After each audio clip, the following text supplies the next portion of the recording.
Adequate notice of this meeting of the mayor and council was sent to the Asbury Park Press and the Co-Star, our official newspapers, and posted on the bulletin board of the municipal building. Take roll call. Councilman Donovan? Present. Mayor Buckafusco? Here. Councilman Rondinero? Here. Councilman Levis? Here. And Councilwoman Kinney is absent. Please stand for the Pledge of Allegiance. Pledge allegiance to the flag of the United States of America and to the republic for which it stands, one nation, under God, indivisible, with liberty and justice for all. Please remain standing for a moment of silence for our troops and their families and first responders, and also for the recent passing of our 39th President, Jimmy Carter.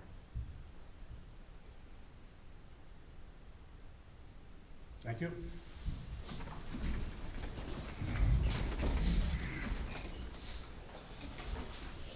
Okay, workshop. I had gotten some input from Administrator Kane and also Councilwoman Donovan about starting up the council committees again, which we have not had, I think, for the past 2 years. And I sent around something that you all should have received today, and no one has really objected to that, so I think we're going to move forward with that, and we will put that on the list of items to be. Technically, it doesn't have to be approved, but it will be on the list of items for the reorganization meeting at that point. Okay. Any questions, comments? And we have time to talk about that too. So I mean, it's not like it has to be done right now, but. Thank you. I just wanted to say I'm really excited that we're doing this. I think it's not only a good way to make sure that everyone is aware of different things going on that we might not have been before, but also to make sure that there is a proper triage system and oversight system in place to make sure everyone who is writing in or calling about different concerns is getting that prompt response. So I'm really excited that we're doing this. Thank you so much, Mayor. And that's it. Okay. Any other workshop items tonight? Seeing none, let's move on to our petitions. I did not receive any petitions. Okay, approval of minutes. Can I have a motion to approve the minutes of the December 10th meeting? I'll make the motion. Second. Councilman Donovan? Yes. Mayor Buckafusco? Yes. Councilman Rondinero? Yes. Councilman Levis? Yes. Okay, reports of council. Councilwoman Donovan. Well, for our last meeting of 2024, I thought I just wanted to highlight some of the really good work that our commissions have been doing fast. So thank you to the Belmar Environmental Commission. This year we had that Silver Lake cleanup. We established the Silver Lake Subcommittee and have been doing an incredible amount of work there, applying for grants and making really great connections throughout the state to try and accomplish a really big project. They achieved bronze status for the first time through Sustainable New Jersey since 2014, which is incredible, and took a great amount of work to highlight what we are already doing here in the borough to advance sustainability and wellness for the whole community. We have worked hard on things already for geese mitigation, and we have been going forward with working with the Shark River Cleanup Coalition. So thank you to everyone in the Belmar Environmental Commission. You've done an incredible amount of work this year. Massive kudos. Thank you. Tourism, I really wanted to highlight and thank our borough staff along with the tourism committee, because they do an incredible amount of work that goes kind of underappreciated. What we always say up here is that it takes a lot of work to make things look effortless. In this holiday season alone, the amount of events that have been on around town, I was just saying to April, I think my kids saw 7 or 8 different Santa Clauses, including from the Belmar Fire Department, the candy cane hunt, our own tree lighting, Taylor Hardware. So thank you to all of them. This Engineering Fest was incredible. The reorganization that went into that, and the positive response that everyone from the town gave back to the borough was really, really gratifying. So that will continue on. Thank you so much. Harbor Commission, we will tonight be passing that resolution to go forward with the work down there, the much needed marina work with piling and fuel docks. So thank you very much to everyone up here for that, and to all the hard workers on the Harbor Commission. And finally, I was hoping I'd have the final number for you, but right now, I can also tell you that not only at the full year we're working towards Horizon, but also with the softball field, we came in by tonight with $39,000 in cash raised, which means with a match, we are at $78,000. So thank you so much to all the residents in town. That means hopefully we can start moving forward with that project, and we are so excited. I told the girls I coached that we were going to build them a new field, and I get to say it's finally happening. So thank you, Belmar, for everything you've done this year. Happy 2025 going forward. Thank you. Councilwoman Rondinero? Thank you, Mr. Mayor, and happy Hanukkah to those who are celebrating. We just came back from the menorah lighting led by Rabbi Renee of Monmouth Reform Temple. So I'd like to thank her, and I'd also like to thank the Brandel family, who once again opened their restaurant to enjoy some warm, delicious, traditional food. The Belmar Public Library. The Board of Trustees did not have a December meeting, but their January meeting is Monday the 13th at 6 p.m. It's on the first level of the library, and as always, the public is welcome to attend. The library will close tomorrow at 2 p.m. and remain closed until January 2nd for the New Year's holiday. Please mark your calendars for the Chinese New Year celebration. That's Thursday, January 23rd at 6 p.m. at the Taylor Pavilion. It's free and open to the public. But registration is required as seating is limited, so please register at belmarlibrary.com. The Belmar Housing Authority. The next Belmar Housing Authority is January 6th at 5:15. I'd like to thank resident and BHA board member Ellen Ramey. She asked me if any of the kids could come for caroling this year. I know last year the Lake Como Belmar Kids Club did it. In past years we've had the Girl Scouts, and she said, is anyone coming? And I said, I'll make sure we get some kids. So we had about 8 children singing holiday carols to the seniors there. And I thought it was us doing something nice for them, giving them the gift of the children singing to them. And also Kendi Thompson, who's our youth club director, she and the kids made handmade cards for the seniors, which was really sweet. So we thought we were doing something nice for them. Well, it was really the seniors were so excited to have the kids come that they have their own resident Santa and Mrs. Claus, and they were so excited to gift the children with gifts and hot cocoa and cookies, and it was just, you know, the gift giving was in, you know, it was really what you'd like to see in this season. It was really beautiful. So I'd like to thank Ellen Rainey and the resident Santa Claus there at the BHA for that. Also, I have out on the table, Monmouth County Acts put out a really good flyer that gives just a quick guide for homeless services and other human service needs. It's one that's easy to see about what the need is and what time it is. Depending on whether it's after hours or not, there's a different phone number. So once again, like last year, I went to the businesses and I made sure that everyone had a copy of this so that if you do see someone who needs help, that you have resources that you can give them. So they have a correct number to find help. And that's all I have. Wishing you all a Happy New Year. Thank you, Councilwoman. Council President Levis. Thank you, Mayor. Let's start by thanking our police, DPW, and REC for closely working with Santa Claus to do the toy delivery around Belmar and Lake Como. That went really great, and the kids really enjoyed it. So thank you again for another year of putting in all the effort for that. At the last Harbor Commission meeting, one of the items discussed was the establishing a minimum bid for the boat rentals that takes place at the marina. So I'll be working with our attorney to establish a bid package for that. That will also be reviewed by the Harbor Commission. And we're hoping to have that out early in 2025. That's all I have there. Okay, thank you. I'd like to take the opportunity to first thank everyone on the council for all their hard work this past year.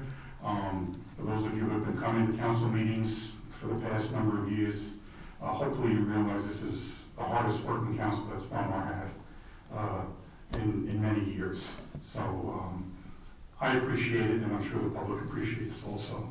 Also to all of the municipal employees and, the department heads, Mr. Kane, our esteemed council, everybody's doing their best to do what's best for the residents. So, I thank them all. And, they have said it all, and I'm not going to say it again, but, we need to work together, and we have been. And I think, 2025 is going to be another great year. And we have a lot of things that we need to do, so I'm looking forward to doing it. Other than that, I don't have anything else to say. I guess we're on to the public session for the consent agenda resolutions. Yes, if anyone has a comment or question about a resolution on the agenda, please step forward, state your name and address. Just a reminder, there's a 5-minute limit on the making comments.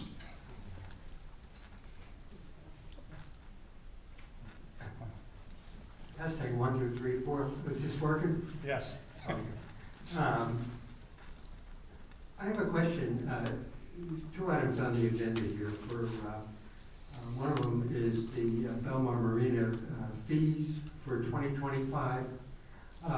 There's residents pay less than the general public, and they get discounts, I guess, for the racks and the different boat slips and so on.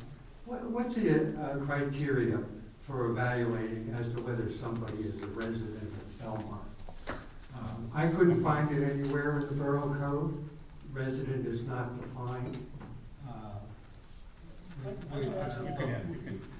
Yeah, so when they sign up for their lease and their slip, they have to present their voter safety certificate and their driver's license, and the driver's license has to have a Belmar address on it. Okay. Yeah. And voter registration, did you say? No,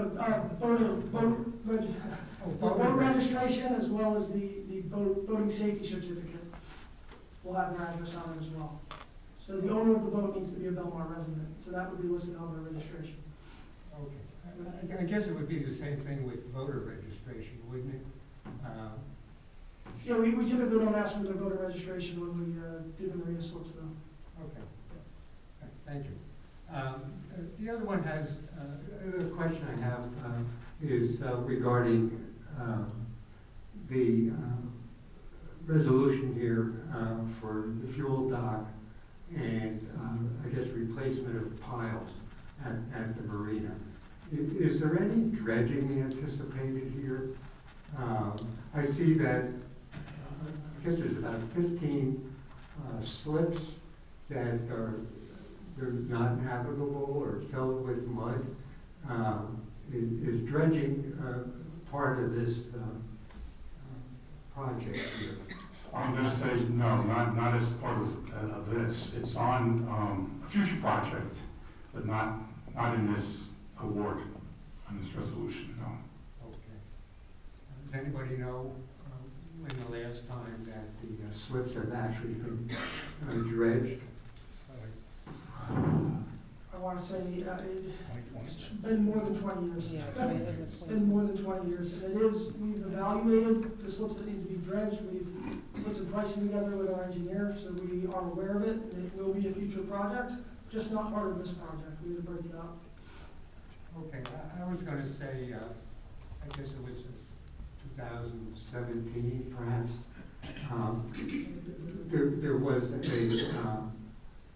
dredging project in the river, which is a lot larger scale than what would be necessary to dredge our marina here.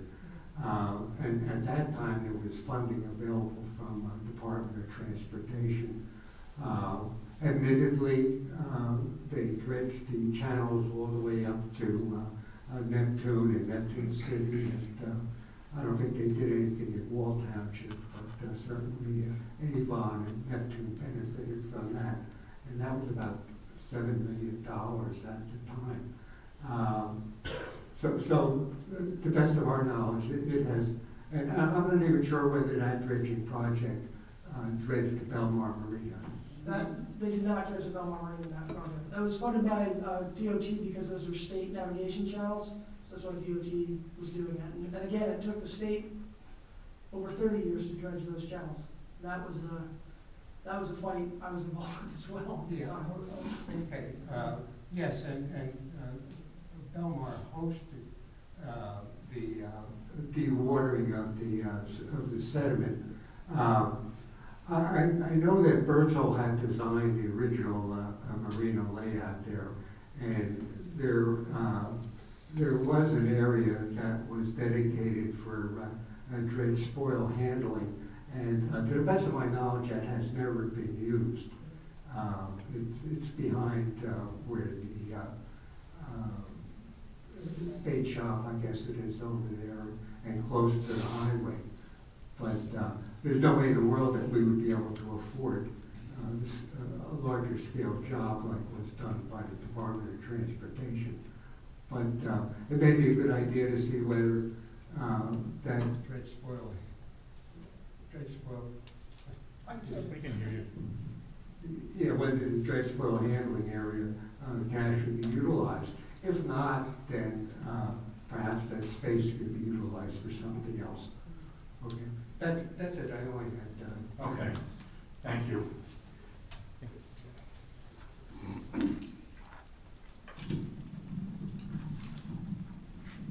Claire Hayner, 18th and B, and I'll keep it under 5 minutes for you. The question I just have is on 219, like, what's this all about, the qualifications for an arborist? I had met with the chairperson of the Shade Tree Commission, and one of the things that is on their list of things that need to be done involves a professional arborist to someone who has the knowledge and expertise to look at a tree and see, does this tree need to come down? Does this tree, need to be trimmed in a certain way? I don't have the documents in front of me, but there's a certain program too that we need to have someone to kind of guide us through that program. So they had asked if we could hire someone, as a consultant, basically like we do our other professionals, so that in the case they need one, they would have one to call on.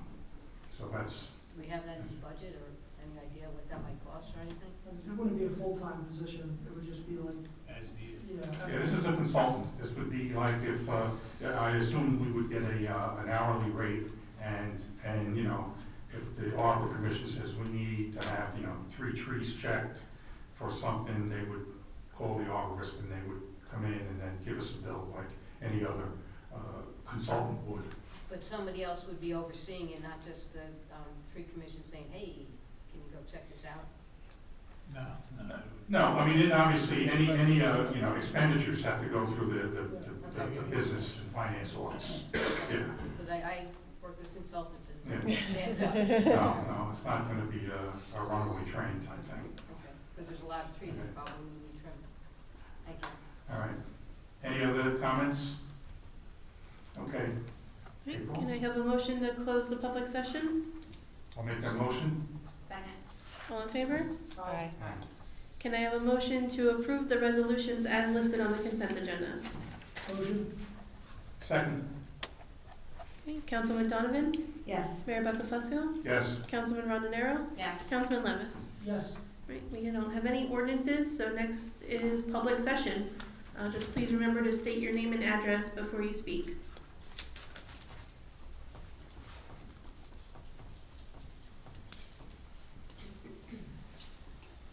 Hello, Sarah Cantillo, 50513. Just want to say 2 things. One, thank you to the council and mayor for excellent work. Really appreciate all your time and energy, and I know it takes a lot of time, and we're really grateful for your efforts. Second of all, I've almost been mowed down 3 times on the boardwalk by people on bikes. And I know that in the summer, the rule is no bikes on the boardwalk. But people still walk on the boardwalk when it's not summer. And I don't understand the logic of letting people ride their bikes on the boardwalk at all. So I'm just putting that out there. I don't know who's in charge of that, but it is very dangerous. And they tend to be people who are just kind of like, whatever. And they don't even say, hey, watch out. And they almost run you down. So just want to, see if we can maybe put a sign up or something and change that, because we have plenty of room on the roads for people who want to ride bikes. People who are walking just want to walk and not have to constantly look behind them to see if they're going to get run down by bikes. Okay, we'll take a look at it. Sounds like a good thing for one of our committees. Thank you. Just adding to Yeah. your plate. Thank you. Thanks. Mayor, someone had also, I'd seen something online that they were asking about the mile markers for the boardwalk. And Yes. I don't know who puts those up, but I know that the runners I really I will love to confess, have that. I don't even know what the mile marker looks like, to be perfectly honest with you. But I think the running club put them up. are they on like a, are they on a? They're are they they're posts or similar they- to like the mile markers you see on like 195. Yeah. So they're in the dunes. And, Oh, they're in the dunes? Yeah. Okay. Yeah, I mean, I don't think it's a huge expense to put them up, but, I think it's appreciated, even for the walkers, I should say. I do feel pretty proud of myself when I'm like, yeah, a mile. so we shouldn't space them out a little longer than they should be. 5 mile increments? Yeah. Yeah, we'll look into that. Thank you. Anything else? Good evening, Kevin Maroney, 619 11th Avenue. I want to speak about the EMS situation. A couple of months ago, it was made clear that a couple of our partners were dropping out. We've had 4 months to begin searching for a solution. Once the other towns of Manasquan and Seaworth mentioned that they were no longer going to be part of the program. According to my sources, in those meetings, the mayor and Administrator Kane said that, oh, you're not going to really leave Belmar, but that actually was wrong. Surprisingly, we don't have a solution. It's year end here, we don't have a solution. When the message from our partners was clear months ago that they were no longer going to be participating. It's basically now January 1st, and the EMS service has an approximate cost of $116,700 per month. That was basically shared by those partners. We're losing 2 of those partners who paid about 50% of that, which means that the full cost of this is now going to fall on the residents of Belmar and Lake Como. That's an enormous unbudgeted expense to the budget, and it highlights again, is anybody really managing this Belmar budget? And was the council kept abreast of the EMS risk or opportunity, and did they have any say in the direction that we went in? Both the mayor and Administrator Kane adamantly and clearly denied any conversations with the county, yet through CoStar reporting, it was determined that that was incorrect. I don't know why it would be okay to mislead the public when you were asked directly about those conversations, especially when you, Mr. Mayor, campaigned on transparency.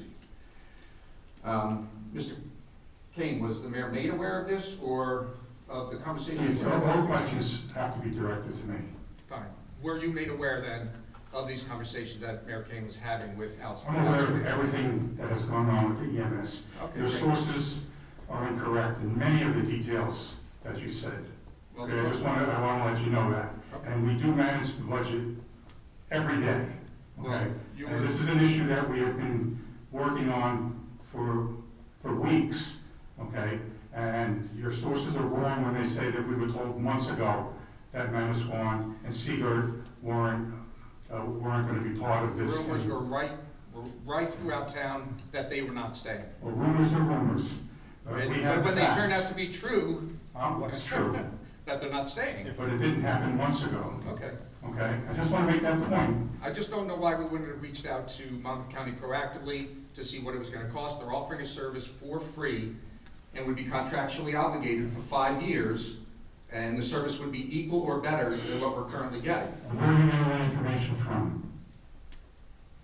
Where are you getting your information from? I have sources that I got the information from. Okay, your sources.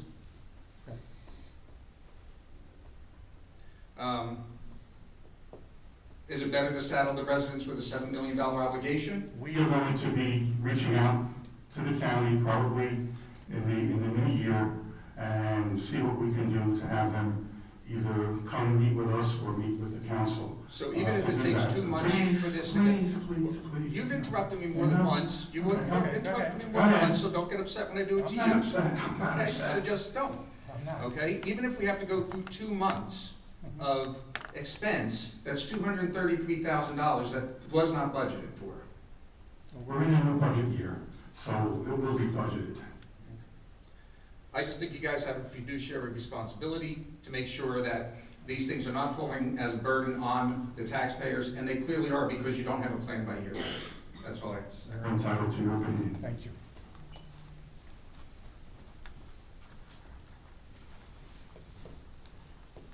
Jim DiOrio, 8th Avenue.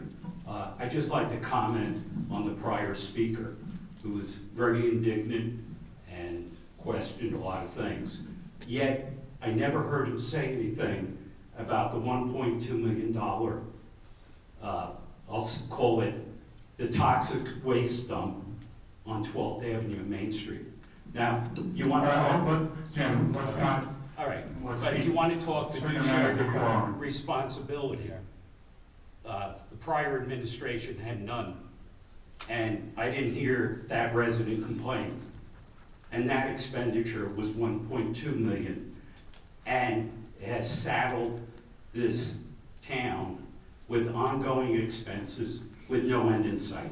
That's all I want to say. That's a different issue, but we're handling that one also. You know, get your facts straight. Totally different issue. It's a fiduciary Please, responsibility. please. Just continue. We have a gentleman here. Totally different issue. I'll comment on the last gentleman. It's got nothing to do with EMS, so it should get his facts If you're straight. going to talk fiduciary, it goes. I stood here 2 weeks ago in the last meeting, and I was told that you had not talked to the county, which turned out 2 days later to be inaccurate. So to campaign on transparency and not give people in town accurate information is just ridiculous, number one. Can I just have your name and address? Joe Mangione, 203 South Lake Drive. Second, it is the first of the year. We've known for months, you can argue the numbers, and it's almost irrelevant to this part of the conversation. We don't have a plan. You don't have a plan. You had months to deal with this. You knew it was happening. You've done nothing about it. So can you tell us what the plan is? What the plan is? Give us an idea what the plan is on EMS. The plan is going to be very simple. We're either going to continue with another partner that we're working with right now, or we will listen to what the county has to say. That's the plan. I can't tell you any more than that. So you have no facts? Excuse me? So you have no facts? Facts, did you say? You have no facts at this point? Yes, I have facts. Well, But we're not at liberty to share those facts at this point because we're still negotiating with different entities. So this could cost the town potentially millions of dollars over 5 years, and sitting I here. disagree. You're welcome to your opinion. Pick a number. You tell me what the number is. You tell us what the number is. You pick the number. I picked the number, you disagree with it, so tell me what the number, what do you think the I number is? can't tell you the number at So this we're gonna go in point. circles. We're gonna be in Hudson County here, we're going around in circles. Oh, please, Come you on, I know, mean, you don't even give us a straight answer. are you finished? No, I'm not. Okay. Is it $100,000 a year? Is it $400,000 a year? I can't tell you, I'm sorry. Okay, so we're gonna go through this dance. Okay, so you have no idea, you don't even know what the county's gonna offer us, and you're standing here on January 1st with no plan. Those are your comments, those are not my comments. Those are my comments. Thank you for your And I'll come comments. back next meeting and see if you've got anything further. You're very welcome. I look forward to it. January 14th. I'll be here. Mayor, can I just ask if there's any progress as far as the talks with, I know we talked about Will Township. I really do understand people's concerns. One of the things about our EMS is that they're fantastic. They're absolutely wonderful. Our response rates are phenomenal. And the thought of losing that for our residents is scary. And I think that, you know, we, at least for myself, I'll say myself, I would like to be continuing to look down every avenue of shared service that we can before we become a guinea pig for another service that hasn't served Shore Town, specifically one like Belmar. We should have something by the end of the week. Is that all? Do you hear that? We should have something by the end of the week. Just so the council was aware, we have been on top of this for the last number of months, and Belmar will have EMS service, and it will be the best service that we can provide, that we could afford and give to the residents. Okay. Unfortunately, well, I'll stop there. Any other comments? Come on up, don't be shy.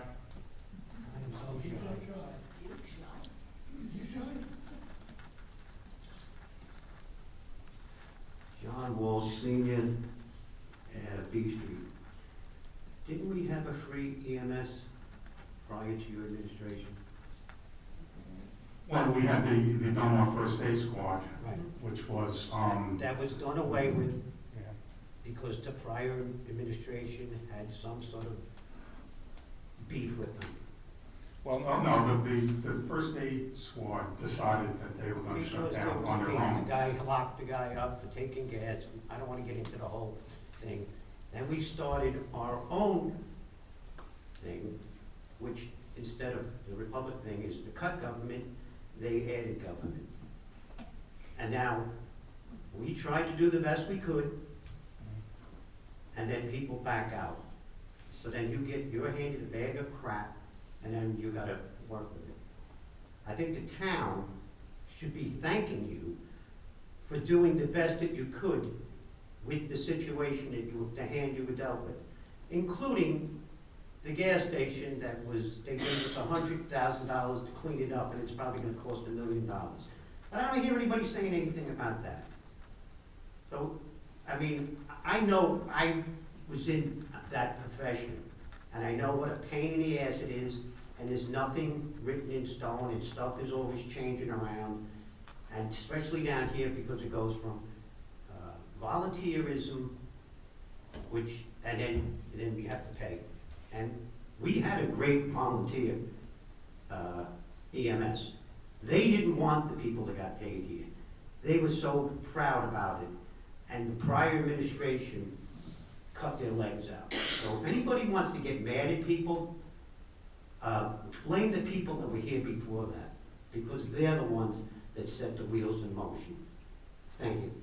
Thank you. Any other comments?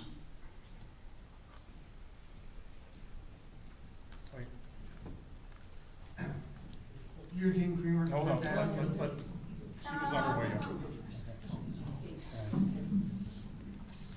Is it working? Yep, it's working. Eugene Creamer, Ford Avenue. I've received some correspondence that actually was published in the New Jersey Register on December 16th. And this is just for information. You've all heard about the public trust doctrine, and I guess the last time that came up in the course of the conversation was with the surfer dude and down at the south end of town. Well, in any case, now by the way, the New Jersey Department of Environmental Protection, I think this was pursuant to an executive order, is trying to codify the public trust doctrine for the state of New Jersey. I found this very interesting, though. On December 16th, the New Jersey Department of Environmental Protection is proposing access restriction to tidal waters for endangered species. And as you may be or may not be aware, I know that from 4th Avenue north along the boardwalk, the beachfront there, all the way from, say, 4th Avenue up to the inlet, the U.S. Fish and Wildlife Service has been posting areas for sea beach amaranth, along with fencing off some areas north of the fishing club for piping plovers and oyster catchers and so on. Well, in any case, the Department of Environmental Protection is proposing regulations, and the comments are due back on February 13th, 2025. In brief, I'll just read part of the notice here.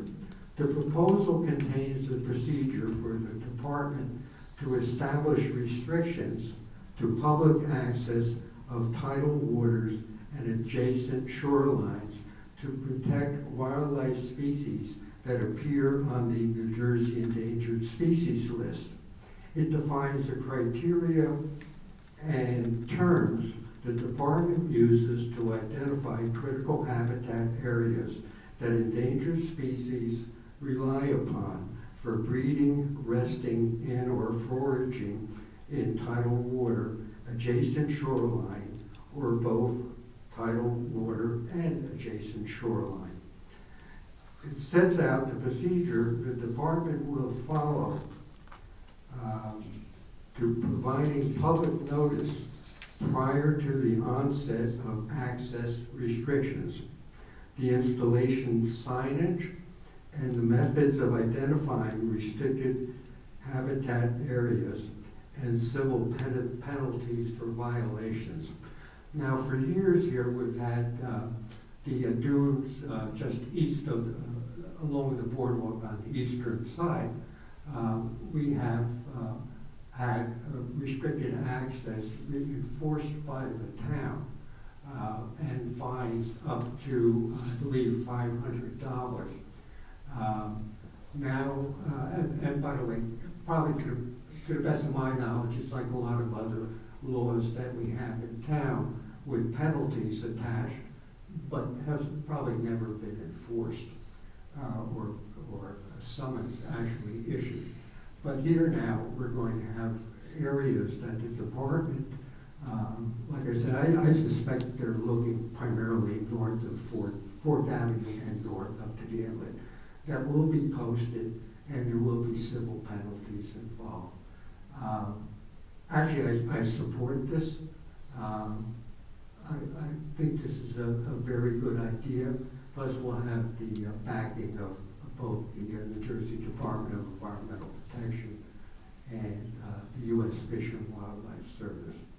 You may want to look that up. It was published December 16th in the New Jersey Register, and it's open for comments from anybody, including municipalities. And actually, it's the municipalities and the property owners that will be notified regarding the posting or restricted access.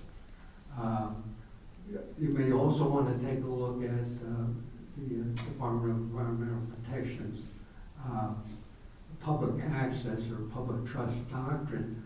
They've really expanded upon it. I believe it also includes such areas as the marina. That's it. Okay, yeah, we'll take a look at that, as we have been for a while now, so, yeah, we'll take a look at that. Essentially, though, I think we all, public should know that the beach is technically owned by the state. So whatever the DEP says, you know, needs to happen or not happen, you know, we really have little to say about that.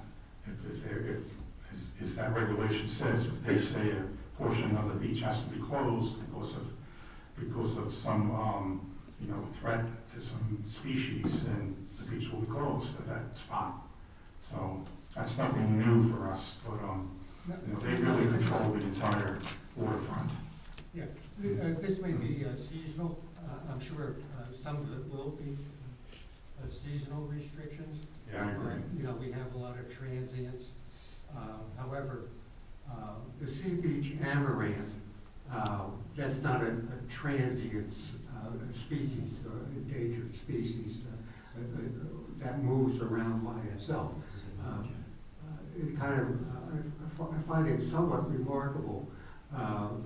For years, well, it's been a while, I believe, where the borough actually generated and got approval from the DEP for beach maintenance plan. And I'm sure Public Works assists the Department of Environmental Protection when they can.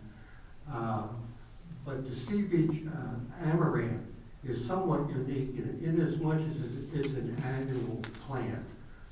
You don't know where the seeds blew around this fall and where the plant will start up. The only area that I ever saw on a map labeled as sea beach amaranth has been up just south of the Belmar Fishing Club. There's a coastal bluff there, and it's the unique habitat that the plant needs to survive.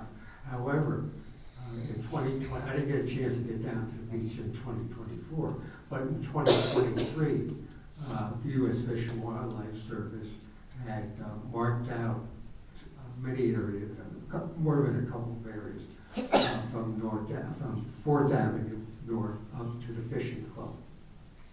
Okay, thank you.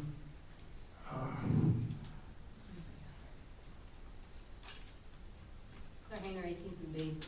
Just a couple questions. We're talking about the beach so much. Do we have any update on the 3rd Avenue bathrooms? Are we still moving forward with them? Progress? That's a great question. I heard that the mayor and Councilwoman Donovan and our business administrator, Kevin Kane, were in a somewhat of a meeting with DEP. And what came out of that? I'm hoping it's good news for us. Well, that meeting was really to address the new legislation or new regulations, I should say, that are coming down from DEP. You want to just give us a cliff note?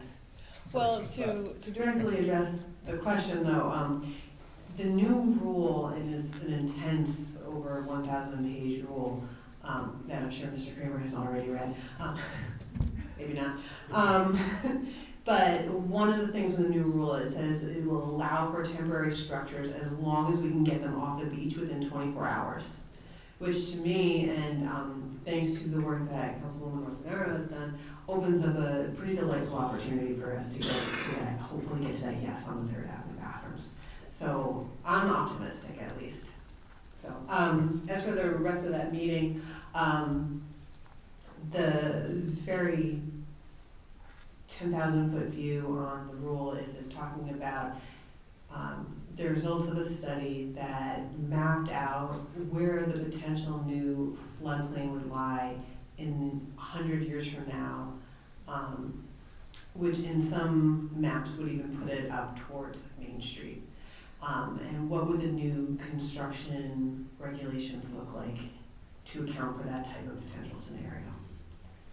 And so we had a lot of questions about that. And what would that look like if you enact a rule like that for businesses on Main Street, who obviously can't put their businesses, their structures on stilts? Would our Ocean Avenue homes have to be on stilts? These are all the questions we're asking. I came away with it from that meeting feeling better about the potential rules. I don't know about you, Mayor, but I'm happy maybe in the new year we can give a presentation and run down through all the different new facets that we will be facing going forward. But that is kind of one of the big questions I had, was whether or not under the new rules, if we had a superstorm in 5 years after the rules are implemented, would we be able to rebuild our boardwalk? And the commissioner assured us that we would. It was an existing structure, people live on the boardwalk, et cetera. But he would encourage us to think about when we're rebuilding to make it a more resilient structure. Fair enough. So like I said, I'd be happy. I think we could put together a presentation in the new year so we can go through all those things and answer any questions anybody has. Great, thank you. The other question I had is, and maybe the sign has been there and I haven't noticed it, but I noticed it at the last zoning meeting in the ladies' room there. The handicap sign, I don't know if that's new, but it's there now.